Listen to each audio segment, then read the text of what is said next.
오늘도 제가 여기서 이렇게 보니까 그 자리를 잘 지켜주신 분들이 너무 반갑네요. 예.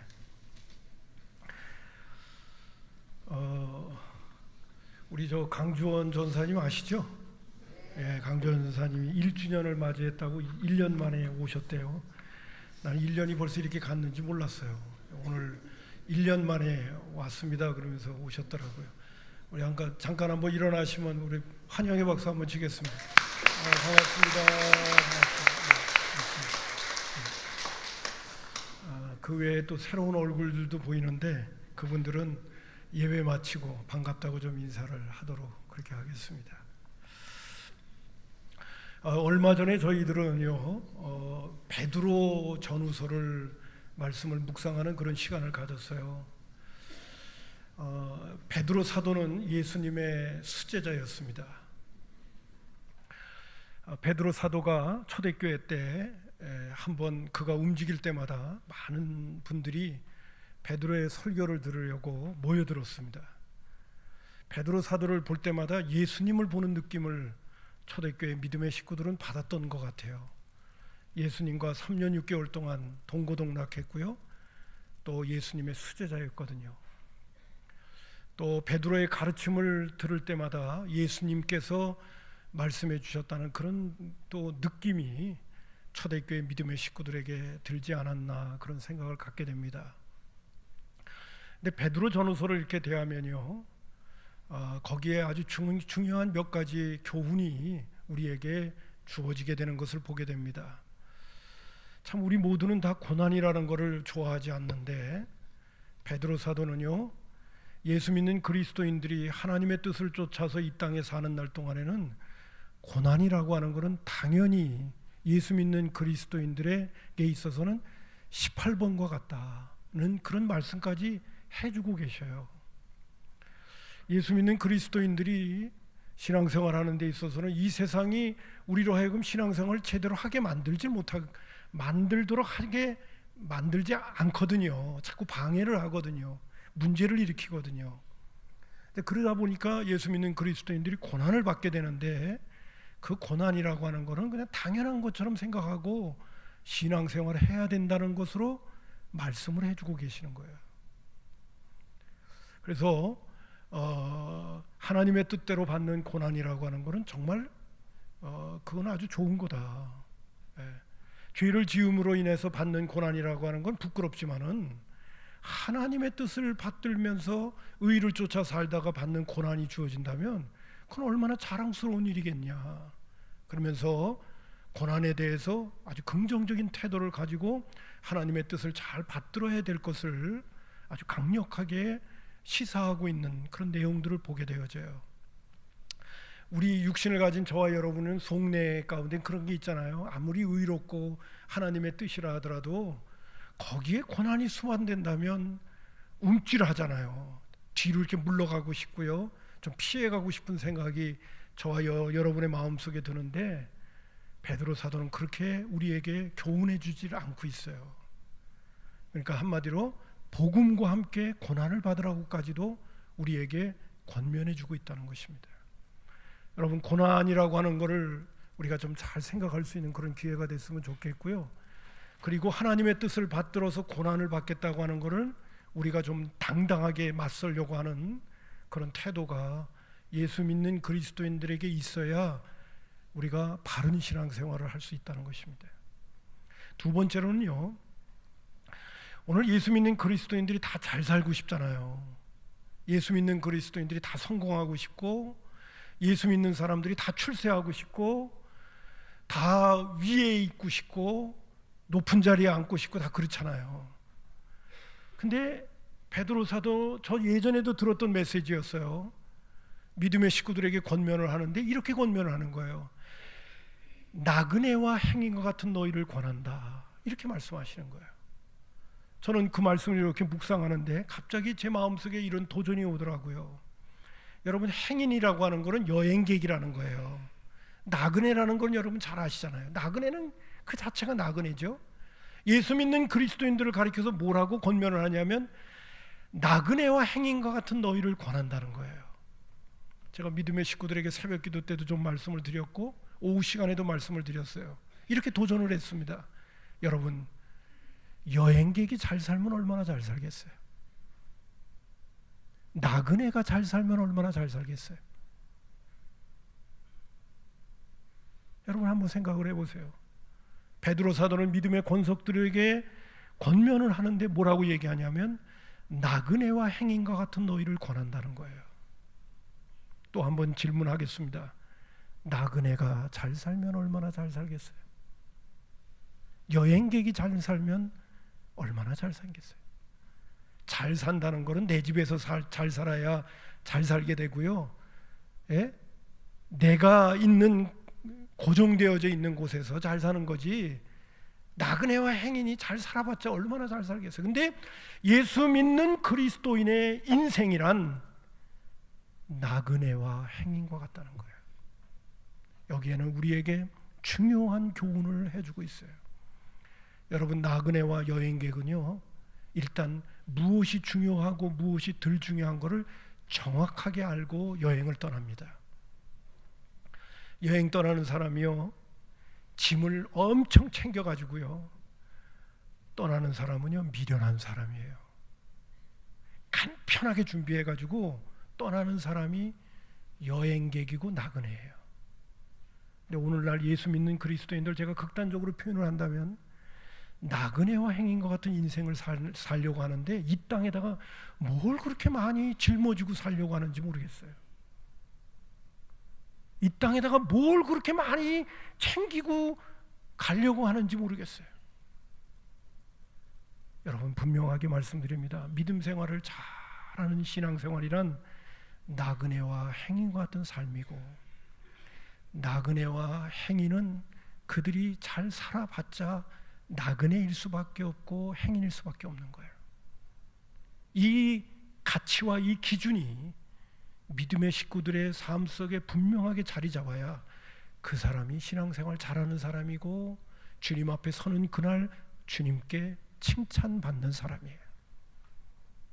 아무쪼록 그런 믿음의 권속들 되기를 주님의 이름으로 축복합니다. 한번 따라서 합시다. 나는 나그네다. 나는 여행객이다. 여러분, 나그네와 여행객은 어떤 자세로 살아야 되는지를 잘 생각하십시오. 나그네와 행인은 잘 살 수 없어요. 나그네와 행인은 뭐 과시하면서 살 수도 없어요. 나그네와 행인의 가장 중요한 핵심은 내가 가야 할 목표점에다가 초점을 두는 거예요. 내가 가서 머무를 곳에다가 초점을 두는데, 베드로 사도 예수님의 수제자는 예수님께로부터 3년 6개월 동안 가르침을 받고 하나님의 은혜를 힘입었던 예수님의 수제자 베드로는 오늘 예수 믿는 그리스도인은 나그네와 행인이라는 우리에게 말씀해 주셨던 이 부분을 우리는 깊이 생각하면서 오늘을 살아낼 줄 알아야 돼요. 오늘 주제가 그 부분이 아니기 때문에 제가 이 정도만 말씀을 드립니다. 또 하나 중요한 부분이 있어요. 그 부분이 뭐냐 하면요, 그 당시에 이단과 거짓 교사들이 나타나가지고요, 예수 믿는 그리스도인들에게 예수님이 다시 오신다고 하는 거는 거짓말이라고 얘기하는 거예요. 예수님이 심판의 주인으로 이 땅에 오셔서 선악간의 모든 것들을 판단하시고 심판하신다는 것이 아주 교모하게 꾸며낸 이야기라고 자꾸 예수 믿는 그리스도인들에게 퍼뜨리는 거예요. 이게 베드로 사도가 흩어져 있는 믿음의 식구들에게 편지를 보냈던 중요한 이유 중에 하나예요. 그래서 예수 믿는 그리스도인들이 마음이 흔들흔들 하는 거예요. 이단과 거짓 교사들의 가르침에 마음이 혼란스러워지는 거예요. 여러분, 주님이 다시 오신다는 것과 더불어 그분이 심판주로 우리에게 서신다는 것을 우리가 믿지 않으면요, 우리는 어떻게 되는지 알면 내 편할 대로, 내 좋을 대로, 내 마음대로 살아가는 사람이 돼버리고 마는 거예요. 오늘 성찬식도 있고 했기 때문에 제가 좀 간략하게 요약해서 말씀을 좀 드리는데요, 오늘 16절에 베드로 사도가 이렇게 권면을 합니다. 우리 주 예수 그리스도의 능력과 강림하심을 너희에게 알게 한 것이 교모히 만든 이야기를 따른 것이 아니요라고 말해주고 있는 거예요. 근데 이 거짓 교사들은 아주 교묘하게 만들어낸 이야기라고 예수 믿는 그리스도인들에게 자꾸 거짓된 가르침을 주고 있는 것입니다. 그 메시지를 더 구체적으로 베드로후서 3장 3절과 4절에 있는 말씀 보니까 이렇게도 말씀하거든요. 먼저 이것을 알지니 말세에 조롱하는 자들이 와서 자기의 정욕을 따라 행하며 조롱하여 이르되 주께서 강림하신다는 것이 하신다는 약속이 어디 있느냐? 조상들이 잔후로부터 만물이 처음 창조될 때와 같이 그냥 있다, 그냥 있다. 무슨 재림에 주며 무슨 이 세상이 심판이 되고 이루어지느냐? 아니다. 처음 창조될 때부터 그냥 있는 거니까 그렇게 믿고 살아야지, 그 공교한 얘기를 믿으면 안 된다라고 거짓되게 퍼뜨렸다는 거예요. 그래서 예수 믿는 그리스도인들이 바른 신앙의 고백과 바른 신앙의 태도를 갖지 못하는 문제가 자꾸 교회 안에 발생하려고 하고 있었던 것이에요. 그래서 베드로 사도는 예수님의 재림이라고 하는 건 분명한 것이다. 그리고 예수님께서 처음에 오셨을 때는 인류를 구원하시기 위하여 오셨지만은 예수님이 다시 오실 때는 선악간에 믿음 생활 잘한 사람 못한 사람, 그리고 믿은 사람 안 믿은 사람 다 심판하시는 그때가 반드시 찾아온다는 것을 베드로 사도가 강력하게 시사를 하는 거예요. 그 메시지가 오늘 본문 말씀 16절부터 18절에 언급하고 있습니다. 내가 다시 오시는 영광스러운 재림의 주님을 육신을 입고 이 땅에 사는 날 동안에 예수님과 3년 6개월 동안에 동행하는 과정 가운데 예수님께서 변화산상에 올라가셔서 그의 모습이 변모되어지는 모습을 내가 직접 보게 되어졌는데, 그 변모되어졌던 그 모습이 바로 하나님께서 예수님이 앞으로 재림의 주로 오실 때의 그 모습이었다는 것을 자기가 직접 보았다는 거예요. 자기가 직접 재림의 주님을 미리 체험했다는 거예요. 여러분, 제가 16절부터 다시 한번 보겠습니다. 우리 주 예수 그리스도의 능력과 강림하심을 너희에게 알게 한 것이 교모히 만든 이야기를 따른 것이 아니요 우리는 그의 크신 위엄을 친히 본 자라 그랬어요. 그의 크신 위엄이 뭐냐 하면 다시 오실 주님, 영광의 모습으로 이 땅에 강림하시는 그 주님을 자기가 직접 보았다는 거예요. 17절에 지극히 큰 영광 중에서 이런 소리가 그에게 나타나 이는 내 사랑하는 아들이요 내 기뻐하는 자라 하실 때에, 예수님께서 변화산상에서 변모하셨을 적에요, 하늘에서 소리가 들렸어요. 이는 내 사랑하는 아들이요 내 기뻐하는 자라. 그렇게 베드로 사도가 그 음성을 들었어요. 하실 때 그가 하나님 아버지께 존귀와 영광을 받으셨느니라. 18절에 중요한 메시지 더 정확하게 합니다. 이 소리는 우리가 그와 함께 거룩한 산에 있을 때 하늘로부터 난 것을 들은 것이라. 이 언제 때였냐면 예수님께서 변화산상에 올라가서 베드로와 야고와 요한과 셋이 변화산상에 올라갔을 때 예수님의 변모된 모습을 지금 베드로 사도가 체험한 것을 설명하고 있는 거예요. 내가 너희들에게 전했던 그 메시지가 공교하게 만든 것이 아니라 내가 직접 보았다. 재림의 주님을 내가 직접 만났다, 보고 확신했다 하는 얘기입니다. 자, 그러면 마태복음으로 돌아가 보겠습니다. 자, 프레젠테이션 한번 보세요. 이 부분을 예수님께서 하신 말씀 그대로 우리가 한번 확인해 보겠습니다. 마태복음 16장 27절부터 17장 2절입니다. 자, 이걸 본문을 보세요. 인자가 아버지의 영광으로 그 천사들과 함께 오리니, 예수님이 하시는 말씀이에요. 그때 각 사람이 행한 대로 갚으리라. 진실로 너희에게 이르노니 여기 서 있는 사람 중에, 예수님의 제자들이 거기 다 서 있죠. 예수님은 가르침을 하고 있었어요. 사람 중에 죽기 전에 인자가 누구예요? 예수님이 그 왕권을 가지고 오는 것을 볼 자들도 있느니라. 왕권을 가지고 오시는 모습이 바로 뭐예요? 예수님의 재림의 모습 아니에요. 여기 서 있는 사람들 중에 예수님께서 왕권을 가지시고 재림의 주님으로 오시는 것을 볼 자들도 있느니라. 육신을 입고 있는 동안의 제자들 중에, 그리고 17장 1절로 넘어가면서 엿새 후에 6일 후에 예수께서 베드로와 야고보와 그 형제 요한을 데리시고 따로 높은 산에 올라가셨더니 그들 앞에서 변형되사, 이 변형된 모습이 뭐예요? 왕권을 가지시고 오시는 제1임의 주님의 모습으로 예수님께서 변모한 거예요. 하나님이 그렇게 만들어 주신 거예요. 변형되사 그 얼굴이 해같이 빛나며 옷이 빛과 같이 휘어졌더라고 말씀하고 있는 거예요. 그렇기 때문에 베드로와 야고보와 요한이 왕권을 가지고 오시는 예수님의 그 영광스러운 모습을 직접 눈으로 보았어요. 오늘 베드로 후서 1장에 있는 말씀 가운데 거짓 교사들과 이단들이 예수님이 영광스러운 모습으로 다시 오신다는 것은 아주 공교하게 만든 이야기에 불과하다는 메시지를 전하면서 예수 믿는 그리스도인들의 신앙을 무너뜨리려고 할 때 베드로 사도는 그들에게 전하는 거예요.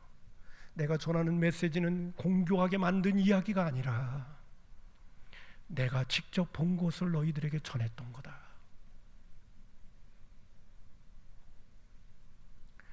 여러분, 우리 성결교회의 사중 복음이라는 게 있어요. 중생, 성결, 신유, 재림. 예수님이 다시 오십니다. 믿으십니까? 그때 예수님이 다시 오실 때는요, 심판의 주인으로 오시는 거예요. 우리의 신앙과 우리의 삶과 모든 것들을 다 평가하시는 분으로 오시는 거예요. 바울 사도는 고린도 후서에서 그리스도의 심판대 앞에라고 하는 이야기까지도 해주고 계십니다. 그렇기 때문에 건강한 신앙인들, 바른 신앙생활을 하는 사람은요, 오늘의 삶도 중요하지만은 정말 삶의 초점으로 주님 앞에 서는 그날 다시 오신 주님이 나를 어떻게 평가하실 건가에다가 초점을 맞추고 오늘을 살려고 하는 사람이 바른 신앙생활을 할 수 있는 거예요. 아무쪼록 그 신앙의 태도를 견지하는 믿음의 식구들이 되기를 주님의 이름으로 축복합니다. 예수님은 다시 오셔요. 그리고 선악간의 모든 것들을 판단하실 거예요. 그러니까 우리가 이 땅에 육신을 입고 사는 날 동안에 잘 살아야죠. 바르게 살아야죠. 주님 앞에 칭찬 그날 주님께서 착하고 충성된 동이었다고 칭찬 들을 수 있는 자로 오늘을 살아내야 되는 거예요. 할렐루야. 베드로 사도는 그런 신앙이 분명했기 때문에 예수를 잘 믿다가 주어지는 고난에 대해서는 감내할 각오로 가지라는 거예요. 왜? 주님 앞에 서는 그날 주님이 지금도 다 보고 계시는데, 주님 때문에 받는 고난이라면 그게 얼마나 영광스럽고 그날에 얼마나 주님께 칭찬을 받게 되겠니? 그것은 오늘 주님의 뜻대로 살다가 주어지는 고난과 어려움이라면 그거는 정말 귀한 거다. 이렇게 말씀을 전해주시게 된 거예요. 여러분, 주님이 다시 오신다는 거 꼭 신앙 고백하시면서 오늘을 살아낼 수 있기를 주님의 이름으로 축복합니다. 재림의 신앙 분명해야 돼요. 베드로 사도가 직접 경험한 거예요. 확실하죠? 여러분, 베드로 사도가 다른 사람한테 권면할 때 거짓말을 하지 말라고 권면했어요. 예수님도 그랬고요. 그랬더니 예수님과 예수님의 수제자 베드로가 본인이 거짓말 시키겠어요? 그렇지 않겠죠. 믿으시기를 바랍니다. 할렐루야. 여러분, 우리가 때때로요, 여행을 떠날 때도요, 어떤 때는 텔레비전에 뭐 세계 여행 기행도 나오고 한국 기행하고 그런 거를 뭐 촬영 기사들하고 그리고 인도자하고 이렇게 해가지고 막 촬영을 막 해줘요. 저는 그게 텔레비전에 나오는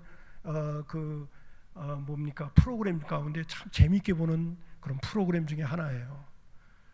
여기저기 한국에 있는 여기저기 최불암 씨가 다니면서 뭐 남도 기행부터 시작해서 쫙 보여주고 있는 거.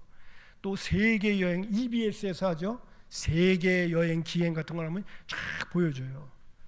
너무너무 재밌더라고요. 근데 여러분, 저는 그거를 재밌게 보는 것 중에 하나가 뭐냐면, 나는 돈 주고 못 가거든요. 그리고 내가 여행을 갔더라도 그렇게 돈을 주고 볼 수가 없거든요. 그래서 그런 시간만 되면 열심히 눈을 부리고 열심히 봅니다. 내가 아무리 여행을 가도 다 볼 수 없어요. 근데 그분들이 가서 다 보여주는 거예요. 여러분, 또 카메라를 통해서 그 다 보여주고 있는 거, 아니 내가 가서 직접 보고 만지지 않으면 나 못 믿어. 그런 사람은 미련한 사람이에요. 여러분, 베드로가 경험했으면 나보다 더 잘 경험했는 줄로 믿습니다. 이걸 믿어야 되는 거예요. 때로는요, 나는요 영적으로 무뎌가지고요, 영적으로 민감한 사람이 경험한 거를 나는 경험할 수 없을 수도 있어요. 믿음의 선배들이 주님과 3년 6개월 동안 따라다니면서 경험했고 만졌고 들었고 교육받았던 거, 또 예수님처럼 얼마나 잘 가르치셨겠어요.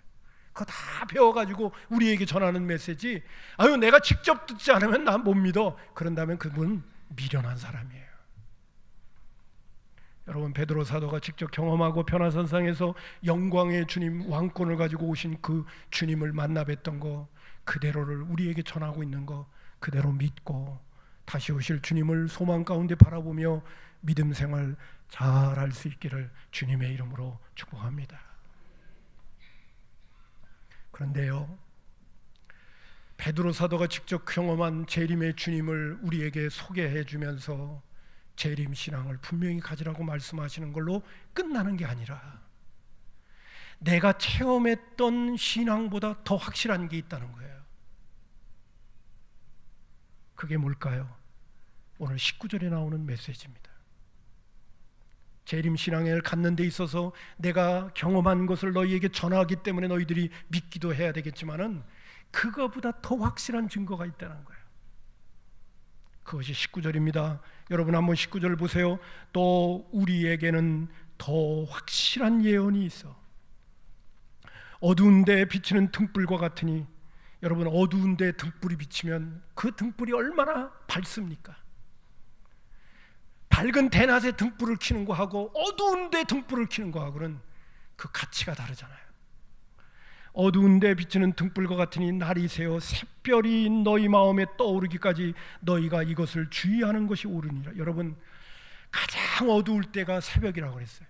근데 그 새벽에 샛별이 뜨면 샛별이 얼마나 분명하게 보이겠냐 이거예요. 이 말은 뭐냐 하면, 베드로 사도가 직접 변화산상에서 영광의 주님을 경험했던 것을 내가 너희에게 전하면서 재림의 주가 예수님께서 다시 오신다는 것은 분명한데 이거보다 더 확실한 증거가 바로 뭐냐? 그것이 성경에 예언된 말씀이라는 거예요.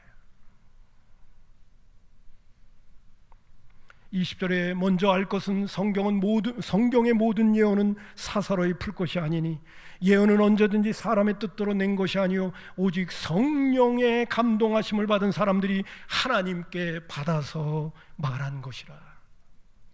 내가 체험해서 너희에게 전하는 재림의 주님에 대한 말씀보다 더 확실한 증거는 성경 말씀에 기록되어져 있다는 거예요. 그래서 오늘 제가 여러분에게 드리고 싶은 메시지가 뭐냐 하면, 오늘 우리가 확실한 신앙의 틀 위에 서는 것 가운데 가장 중요한 것이 하나님의 말씀이라는 것을 믿으시라는 거예요. 베드로서다가 체험해서 전하는 메시지 전하면 그것만큼도 대단한 거 아니겠어요? 근데 베드로 사도의 시각에서 딱 보니까 자기가 체험해서 전하는 메시지보다 더 확실한 메시지는 성령의 감동으로 기록된 하나님의 말씀이라고 오늘 우리에게 권면해 주고 계시는 거예요. 저도 때때로요 심 빠지고, 저도 때때로 어떤 때는요 더 뭔가 뜨끈뜨끈한 것이 좀 영적인 좀 체험이 있어가지고 좀 확실하게 뭐 이렇게 해가지고 뭐 신앙생활을 더 힘있게 했으면 얼마나 좋을까, 그런 생각을 가져볼 때도 있었는데, 이번에 베드로후서에 있는 이 본문 말씀을 대하면서 성경 말씀이 얼마나 신뢰할 만하고 하나님의 말씀이 얼마나 우리에게 확실한 증거를 주는 능력의 말씀인가를 베드로 사도가 자기의 체험을 기초로 해서 전하면서도 더 확실한 예언의 말씀에 대해서 우리에게 소개해 주시는 모습을 볼 때, 야, 하나님의 말씀만 붙들고 가더라도 충분하겠구나 하는 생각이 들더라고요.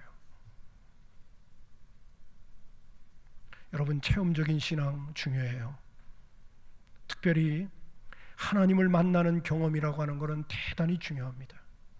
제가 오늘 이 시간에 극단적인 예를 좀 들어서 좀 그렇긴 한데요, 요새 우리나라에서도 동성연애자 문제가 막 옥신각신하면서 동성연애법 통과를 위해서 지금 물의를 일으키고 있잖아요. 근데 미국에서는 대법원에서 5명 중에서 4사람이 찬성을 해가지고 미국 법에서는 동성연애가 합법화돼 버리고 말았어요. 제가 극단적인 예를 든다면요, 동성연애자들이 목사님한테, 저한테 와가지고 한 예를 들어서 주례를 서달라 그러면 안 서주게 되면 문제가 생기는 거예요. 왜? 법적으로 합법화가 되어진 거를 법을 어기는 사람이 돼버리는 거예요. 그런 심각한 문제가 있는 게 동성연애의 합법화예요. 근데 동성연애법이 통과되자마자 백악관에서 오바마라고 하는 분이 그것을 대대적으로 발표하면서 찬성을 했어요. 근데 여러분, 오바마 대통령이 기독교인이라는 얘기 들어보셨죠? 근데 제가 보니까요, 그거를 대대적으로 찬성하는 모습을 볼 때, 아, 저 오바마는 하나님을 못 만난 사람이구나 하는 생각이 들더라고요. 그가 하나님을 인격적으로 만난 사람이었다면 그는 성경의 호모섹스를 절대로 하나님이 용납하고 있지 않다는 것을 그는 지킬 수밖에 없는 거예요. 하나님을 못 만났더니만 못 만난 사람이라 보니까 인간의 논리, 세상의 논리, 세상의 문화, 세상의 합리성, 거기에 치우쳐버리고 마는 거예요. 여러분, 그렇기 때문에 하나님을 만나는 체험적인 신앙을 갖는다는 것은요, 대단히 중요한 거예요. 오늘 이 자리에 제가 이 말씀을 드리면서도 아직도 교회는 나와서 자리는 지키고 있는데 아직도 내가 하나님을 만나지 못한 분이 있다고 한다면 서둘러서 하나님을 만나는 역사가 있기를 주님의 이름으로 축복합니다. 거듭남의 체험이 분명해야 되고요, 그리스도의 영의 사람이 돼야 돼요. 그런데 체험이라고 하는 그 자체가, 하나님을 만나는 체험은 중요한 건데 무조건 체험이라고 하는 종교적인 체험을 갖는다는 게 무조건 다 중요한 건 아니에요. 기독교에서도 기적이 있지만은요, 불교에서도 기적은 있어요. 기독교에서도 병고침의 역사가 있지만은요, 불교에서도 병고침의 역사는 있어요. 중요한 건 무엇이냐? 하나님의 말씀에 기초를 하고 있느냐가 중요한 거예요. 여러분, 우리가 거듭난다는 거, 위로부터 태어난다는 것도요, 그냥 나 위로부터 태어나게 해줘요 그런다고 태어나지는 게 아니에요.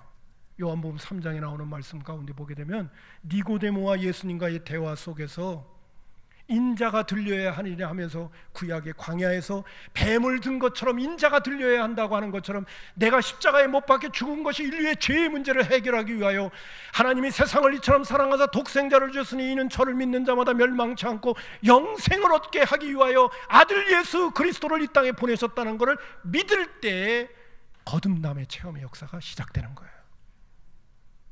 이 말씀을 제가 왜 드리느냐면, 진정한 하나님을 만나고 영적인 체험이라고 하는 것은 항상 하나님의 말씀의 기초 위에 서서 주어지는 거예요. 그래야 그게 바른 신앙 생활을 하게 되어지고 바른 믿음 생활을 하게 만드는 그러한 요인이 되는 거예요. 무조건 체험한다고 다 되는 게 아니에요. 체험은 중요하긴 하지만은, 그러나 말씀의 기초 위에 서진 체험, 하나님의 말씀이 들어온 상태 속에서 주어지는 체험이 중요한 것임을 오늘도 우리에게 말씀해 주고 계시는 줄로 믿습니다. 또한 말씀은 능력이 있기 때문에 그 말씀을 믿고 따르게 되면 역사가 일어나는 거예요. 베드로 사도가 재림의 주님을 만나는 것보다 더 중요한 확실한 증거를 하나님의 말씀에 두고 있다고 한다면, 그 하나님의 말씀을 붙들고 그 약속의 말씀을 의지하고 믿음으로 전진하게 되면 그 말씀은 능력이 있기 때문에 우리의 삶 속에 하나님께서 역사하시는 놀라운 일들이 일어나게 되는 줄로 믿습니다. 그래서 특별히 요한복음 11장에 있는 말씀 가운데 보게 되면요, 예수님께서 나사로가 죽은 다음에 그 마르다에게 이런 말씀을 합니다. 오셔가지고 나는 부활이요 생명이, 나를 믿는 자는 죽어도 살겠고 살아서 믿는 자는 영원히 죽지 않는다 그랬더니 마르다가 뭐라고 하냐, 내가 믿습니다, 아멘, 그래 놨어요. 그 다음에 예수님께서 나사로의 무덤을 찾아가지고 무덤을 열어놓으라고 하니까 그때 가서 마리아가 뭐라고 그러냐면, 아니 내 동생이 시체가 되어져 가지고 무덤에서 썩어서 냄새가 나는데 예수님 지금 뭘 하시려고 하는 거예요? 그렇게 예수님에게 반응을 보일 때 예수님께서 요한복음 11장 40절에 예수께서 이르시되 내 말이 네가 믿으면 하나님의 영광을 보리라 하지 아니하였느냐라고 말씀하셨던 내용이 나와요. 이거를 표준역 성경으로 번역해서 더 분명하게 설명을 드린다면, 예수께서 마르다에게 말씀하셨다. 네가 믿으면 하나님의 영광을 보게 되리라고 내가 네게 말하지 아니하느냐. 그리고 예수님께서 나사로를 살려내시는 역사가 있었던 그 장면을 보게 됩니다. 오늘도 우리가 하나님의 약속의 말씀을 붙들고 믿음으로 우직하게 나아가게 될 때 하나님의 놀라운 손길이 뒤따라오게 되는 줄로 믿습니다. 그런 차원에서 우리는 체험적인 신앙을 쌓아가야 된다는 거죠. 말씀을 맺으려고 합니다. 찰스 콜슨이라고 하는 분이요, 나는 성경을 믿는다라는 주제로 글을 쓴 내용 속에서 이런 내용이 한 군데 있더라고요. 나는 성경을 공부했고 오랫동안 성경대로 살았지만 아무 효과도 없었어요 라고 말하는 사람을 만나본 적이 없다고 그랬어요. 그러니까 성경 공부를 열심히 하면서 오랫동안 성경대로 살아온 사람들에게는 다 체험적인 신앙이 있다는 거예요. 주를 위해 살다라고 하는 순교자의 소리라고 하는 그런 글 가운데요, 탈북하여서 이제는 한국에 와 있는 분이요, 자신의 이야기를 하는 내용이 담겨져 있습니다. 자기가 언젠가 성경을 갖고 있었는데 그 성경을 보았던 어떤 한 북한 사람이요, 그 사람도 예수를 믿는 사람이었던 것 같아요. 나에게 그 성경을 좀 달라고 그렇게 요청을 하더래요. 근데 자기가 가진 그 성경을 그 사람에게 줄 수가 없겠더래요. 그 사람은 뭐라고까지 얘기하면서 성경을 자기에게 달라고 요청을 했냐면, 자기는 성경을 얻기 위하여 50년 동안 기도했다는 거예요. 근데 아직도 성경을 갖지 못했다고 하면서, 나는 50년 동안 하나님 앞에 성경 달라고 기도했는데 아직 그 성경을 받지를 못했다고, 그 성경을 좀 주실 수 없냐고 그러더래요. 근데 자기는 도저히 줄 수가 없겠더래요. 왜냐하면 자신은 20년 동안 기도해서 얻은 성경이었기 때문에. 성경 달라고 하는 그분에게 그 요청을 하는데 안타까운 마음은 있지만은 자기는 그것을 줄 수가 없었대요. 그래서 그의 이야기 가운데 한 이야기가 또 뭐가 있느냐면요, 중국에 갔다가 북한으로 들어가는 과정 가운데 있었던 한 사람이 성경을 숨겨가지고 밀반입하려고 하다가 공안원에 적발이 되어졌는데, 그 성경을 밀반입했다는 이유 때문에 쇠몽댕이로 얻어먹다가 죽을 뻔했던 이야기를 여러 사람한테 들었다는 거예요. 오늘도 북한에서는 성경이 허용되지 않습니다. 성경 한 권만이라도 갖고 싶은 것이 평생 소원인 지하교회 교인들이 있다는 사실을 아셔야 돼요. 오늘 우리는 성경을 얼마나 소중하게 여기고 있습니까? 우리는 하나님의 말씀을 얼마나 가까이 하고 있습니까? 베드로 사도가 체험했던 그 체험적인 신앙보다도 더 확실한 증거가 하나님의 말씀에 기록되어졌다고 베드로 사도는 우리에게 소개해주고 있는데, 우리는 그 말씀을 얼마나 알고 있고, 그 말씀을 얼마나 믿고 있고, 그 말씀을 얼마나 의지하면서 오늘을 살고 있습니까? 오늘 성산의 가족 여러분, 하나님의 한 권, 성경 한 권의 사람이 될 수 있기를 주님의 이름으로 축복합니다. 그리고 말씀을 소중하게 여기면서 항상 하나님의 말씀을 가까이 하는 가운데 믿음을 화합시켜서 하나님의 역사를 이루어가는 신앙의 사람들 꼭 되시기를 주님의 이름으로 축복합니다. 기도하겠습니다.